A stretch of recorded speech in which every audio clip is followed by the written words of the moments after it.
कल तुम्हें राज तिलक होगा। मैं तुम्हारे शगुन के लिए रोली और फूल ले आऊं और तुम्हें तिलक कर दूं। नहीं नहीं, पहले तुम जाकर स्नान कर लो, फिर जो इच्छा हो भोग लगाना। उसके बाद तुम पिताजी के पास चले जाना। बहुत देर हो रही है, माता तुम पर बली बली जाती है। माताजी, पिताजी ने मुझे राज्य तो दिया, परंतु बनों का राज्य दिया है, जहाँ मेरा हर प्रकार से मंगल ही मंगल होगा। हे तात, तुम तो अपने पिताजी को प्राणों से भी प्यारे थे, फिर किस अपराध पर उन्होंने तुम्हें बन जाने को कहा? हे माताजी, कैकेयी माता ने महाराज से 2 वर मांगे हैं। पहले में भरत जी के लिए राज्य और दूसरे में श्री राम जी के लिए 14 वर्षों का वनवास। 14 वर्षों का वनवास? नहीं नहीं नहीं, इसलिए ये आपके पास आज्ञा मांगने आए हैं। हे पुत्र, पिताजी की आज्ञा का पालन करना सब धर्मों से श्रेष्ठ है। राज्य देने को कहकर वन दे दिया, इसका मुझे लेश मात्र भी दुख नहीं है। दुख तो इस बात का है कि तुम्हारे बिना महाराज और भरत को बड़ा कष्ट होगा। इसीलिए मैं कहती हूँ कि यदि केवल पिताजी की आज्ञा है तो माता की आज्ञा को बड़ा मानकर वन को ना जाओ, और यदि माता और पिता दोनों ने तुम्हें आज्ञा दी है तो पुत्र, वन तुम्हें सैकड़ों अयोध्याओं के समान हो। वन के देवता तुम्हारे पिता होंगे और वन देवियां माता होंगी। वहां के पशु पक्षी तुम्हारे चरण कमलों के सेवक होंगे। हे पुत्र, वन बड़ा भाग्यवान है और ये अवध अभागी जिसे तुमने त्याग दिया। पुत्र, अपनी माता को ना भूल जाना। ऐसा विचार कर वही उपाय करो जिससे तुम शीघ्र वापस आकर परिवार से मिलो। जाओ पुत्र, अपने परिवार और नगर वासियों को अनाथ करके वन में जाओ। समाचार ते ही समय सुनी, सिए उठी अकुलाई। जाई सासुपति कमल जुग, बंदी बैठी सिरुनाई।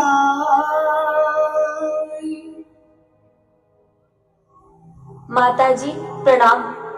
सौभाग्यवती हो पुत्री। हे तात, मैंने सीता के मन के भावों को जान लिया है। ये सास, ससुर और परिजनों की प्यारी है।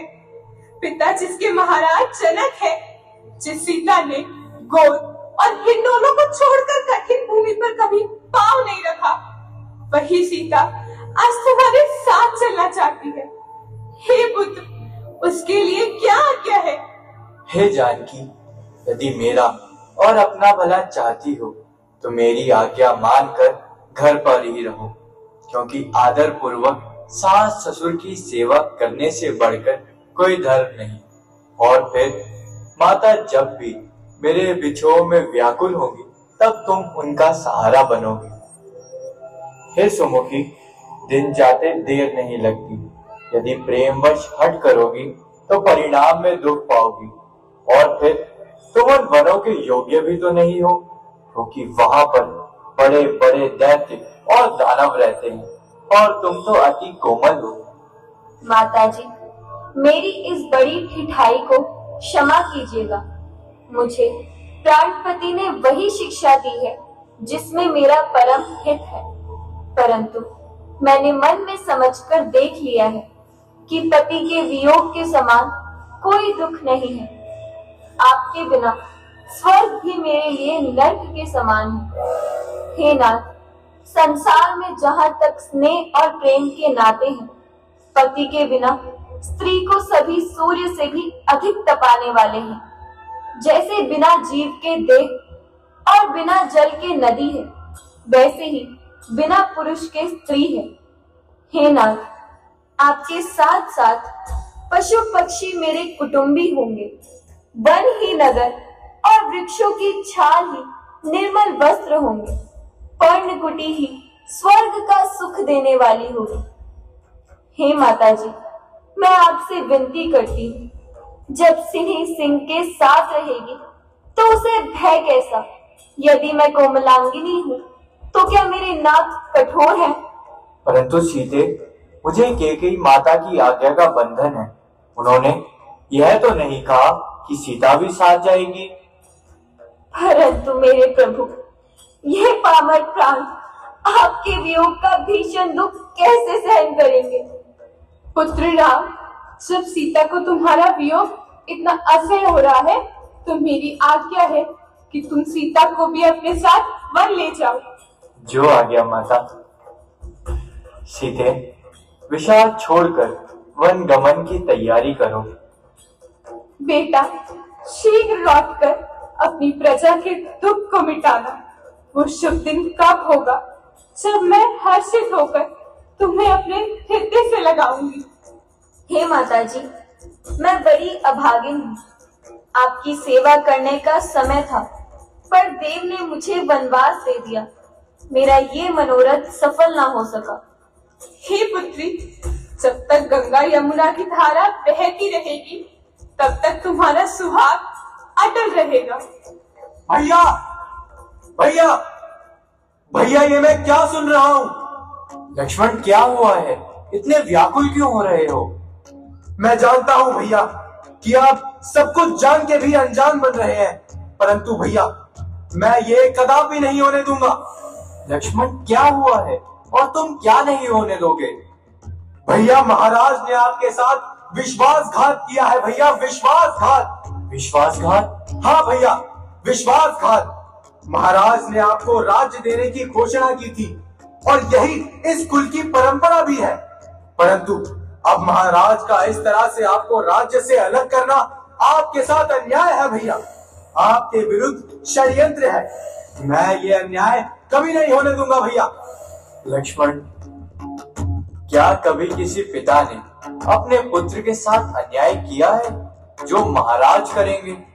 अन्याय तो तुम कर रहे हो लक्ष्मण, जो महाराज के प्रति ऐसे विचार रख रहे हो। नहीं भैया, नहीं। क्या यह अन्याय नहीं है कि पिता एक स्त्री के प्रेम के वशीभूत होकर पुत्र को वनवास की आज्ञा दे? क्या यह अन्याय नहीं है कि एक राजा प्रजा का हित भूलकर युवराज को वनगमन की आज्ञा दे? कहिए भैया, क्या यह अन्याय नहीं है? लक्ष्मण, तुम क्रोधवश ऐसा कह रहे हो। यदि महाराज ने मुझे वनवास दिया है तो भरत को राज्य भी तो दिया है। क्या भरत महाराज के पुत्र नहीं? और फिर महाराज तो राजनीति के ज्ञाता है। उन्होंने सोच समझकर ही ऐसा निर्णय लिया होगा। ये राजनीति नहीं भैया, वरन आपके विरुद्ध षड्यंत्र है। हमारे कुल की परंपराओं का हनन है। क्या ऐसा निर्णय लेने से पहले महाराज ने गुरुदेव से परामर्श किया? प्रजा का हित जाना, मंत्रियों का मत जाना? नहीं भैया, नहीं। महाराज ने ऐसा कुछ भी नहीं किया। मुझे तो लगता है कि भैया, ये भरत, महारानी कैकेयी और महाराज का मिला जुला षड्यंत्र है जिसमें वो आपको फंसाना चाहते हैं, परंतु वो ये नहीं जानते कि जब तक लक्ष्मण के देह में प्राण है तब तक उनके उद्देश्य की पूर्ति होना असंभव है। बस भैया, आपके आदेश की प्रतीक्षा है। प्रजा विद्रोह के लिए तैयार है भैया, और स्वयं लक्ष्मण इस विद्रोह का संचालन करेगा। किसके विरुद्ध विद्रोह करना चाहते हो लक्ष्मण? महाराज के प्रति, जिन्होंने तुम्हें जन्म दिया, जिनकी स्नेह की छाया में पलकर तुम बड़े हुए। परंतु महाराज ने भी तो अपना कर्तव्य पालन छोड़ दिया है, और जो राजा अपने कर्तव्य का पालन नहीं कर सकता वो राजा कहलाने का अधिकारी नहीं। तो ठीक है, कर दो विद्रोह, परंतु इतना याद रखना, यदि तुम विद्रोह का संचालन करोगे तो उस विद्रोह के दमन के लिए राम अयोध्या की सेना का संचालन करेगा। भैया, ये आप क्या कह रहे हैं? मैं ठीक कह रहा हूँ लक्ष्मण। उठाओ शस्त्र, उठाओ, चलाओ अपने भैया पर बाण। मैंने अपने पिता के विरुद्ध जो अपशब्द सुनने का पाप किया है, मुझे भी उससे मुक्ति मिल जाए। भैया, भैया, आपके विरुद्ध शस्त्र उठाने की बात तो मैं स्वप्न में भी नहीं सोच सकता। लक्ष्मण, तुमने महाराज की स्थिति को जाने बिना ही इतना आरोप लगा दिया। परिस्थितियों ने महाराज को घेर लिया है। वह शोक के अथाह समुद्र में डूब रहे हैं। ऐसे समय पर तो हमें उनकी सहायता करनी चाहिए। ठीक है भैया, जो आप चाहेंगे वही होगा, परंतु आपको छोटे भाई की एक हट तो अवश्य माननी होगी। हाँ हाँ, कहो लक्ष्मण। भैया, जब आप और माता दोनों ही वन को जा रहे हैं तो मुझे भी अपने साथ वन जाने की आज्ञा दीजिए। आपके बिना मेरा मंगल नहीं है भैया। सेवक को छोड़कर जो भगवान वन को जाएंगे, मैं अयोध्या में रहूंगा, प्राण वन को जाएंगे। हे तात, भविष्य में होने वाले आनंद को हृदय में समझकर प्रेमवश अधीर मत हो और मेरी सीख सुनो। भरत और शत्रुघ्न घर पर नहीं है, महाराज वृद्ध हैं। इस अवस्था में यदि मैं तुम्हें लेकर वनों में जाऊंगा तो अयोध्या सभी प्रकार से अनाथ हो जाएगी।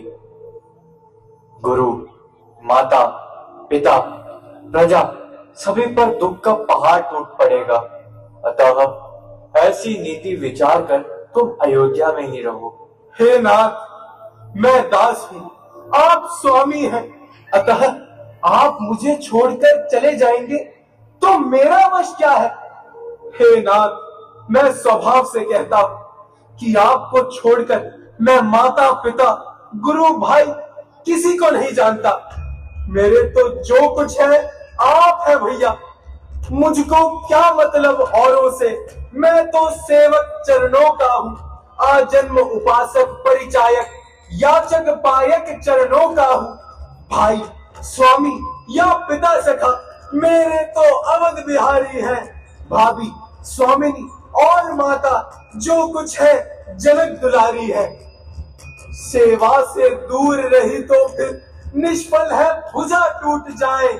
छूटेंगे नहीं कदापि चरण, चाहे ये प्राण छूट जाए। जनक दुलारी के सहित नेह मोह सब तोड़, स्वामी बन को जाते हैं मोहे कौन पर छोड़। मोहे कौन पर छोड़ स्वामी, कानन को कीन्हो गौन है। प्रतिपाल मेरो करण हारो, नाथ तुम बिन कौन है। करुणा अयन करुणायतन, करुणा मेरी चित दीजिए। रघुनाथ दीनानाथ, लखन अनाथ को संग लीजिए। अच्छा भाई, जाओ माता से विदा ले आओ। जो आज्ञा भैया, जो आज्ञा।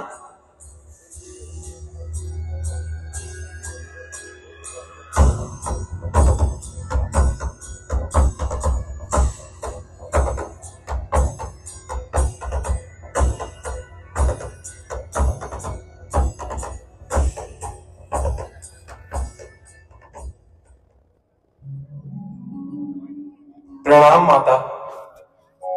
आयुष्मान भव पुत्र।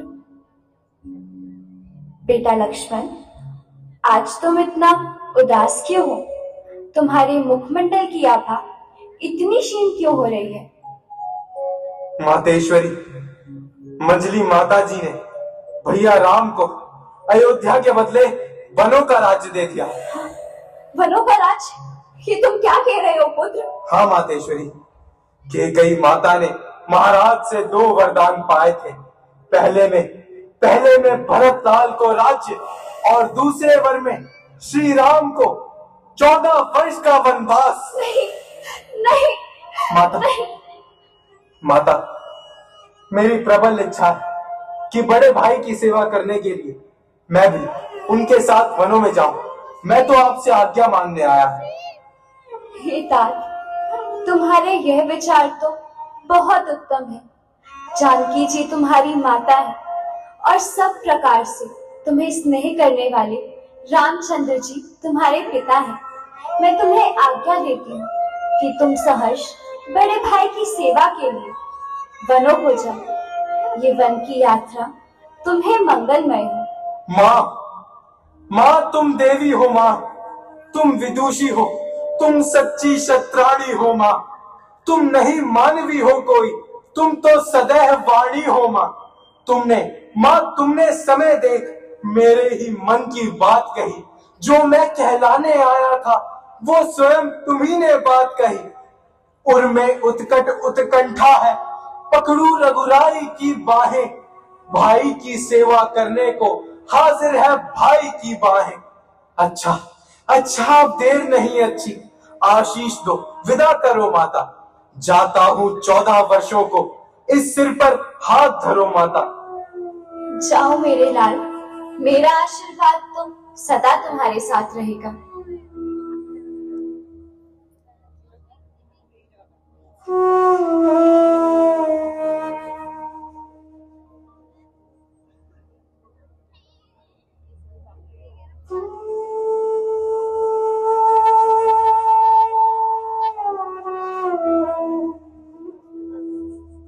भैया लक्ष्मण, तुम माता से आज्ञा लेकर तो आ गए और अपने कहे अनुसार मैं तुम्हें वनों में भी ले जाऊंगा, परंतु एक शंका बार बार मेरे मन में उठ रही है। वो क्या है प्रभु? यही कि माता केकई कहेंगी वनवास ना हुआ वन विहार हो गया। यह सुनकर वह शोक मनाएंगी, क्योंकि उन्होंने तो केवल मुझे ही वनों में जाने की आज्ञा दी थी। तो इसमें इतना झुंझलाने की क्या बात है? आज्ञा का ही है प्रश्न अगर, तो तोड़ो इस विधि बंधन को। दे रही सुमित्रा आज्ञा है, ले जाओ सुमित्रा नंदन को। बहन, तुम ये क्या कह रही हो? इन आंखों के आगे मेरे नन्हे लक्ष्मण को तो रहने दो। मैं राम के बदले इसे ही निहारूंगी। बहन, जरा धीरज धरिए।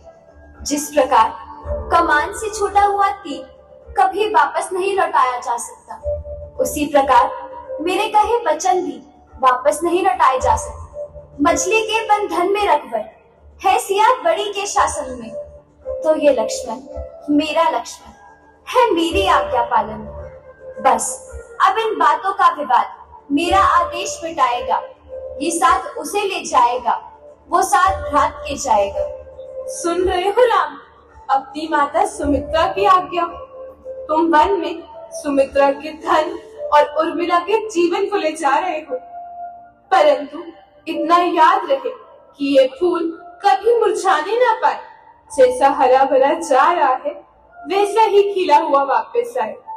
ये छोटा और बड़ा है तू, ये सेवक तू नाथ, इसका तेरे हाथ में देती हूँ मैं हाथ। आप निश्चिंत रहे माता जी, किसी प्रकार की चिंता न करें।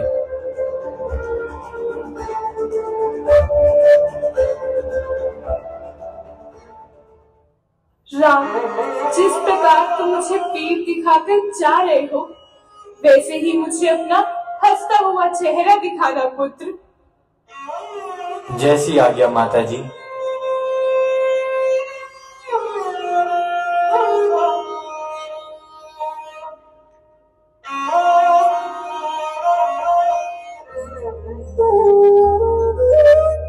सचिव उठाई राऊ बैठा रे, कही प्रिय बचन राम पगुधारे। सिर समेत दो सने निहारी, व्याकुल भयउ भूमिपति भारी। व्याकुल भयउ भूमिपति भारी।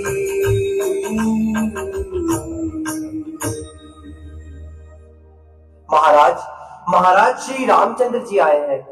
राम। पिताजी, मुझे आज्ञा तथा आशीर्वाद देकर विदा कीजिए। हर्ष के समय आप शोक क्यों मना रहे हैं? यदि आपने मोहवश अपने वचनों का पालन नहीं किया तो जगत में रघुकुल की निंदा होगी।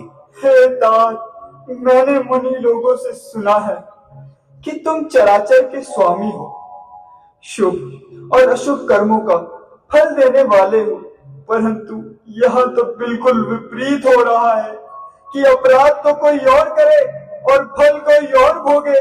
और फिर मैंने तो एक ही को वन जाने की आज्ञा दी थी, परंतु यहाँ तो तीन वनों को जा रहे हैं। ईश्वर की विचित्र लीला है। परंतु पुत्री सीता, वन बहुत भयंकर है, तुम इतने दुख कैसे सहोगी?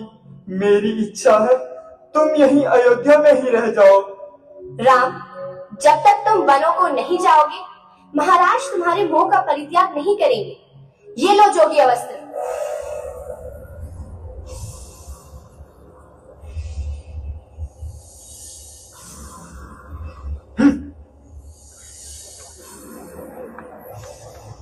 राम, राम, मेरे अभागे प्राण, तुम मेरे शरीर से अलग क्यों नहीं हो जाते?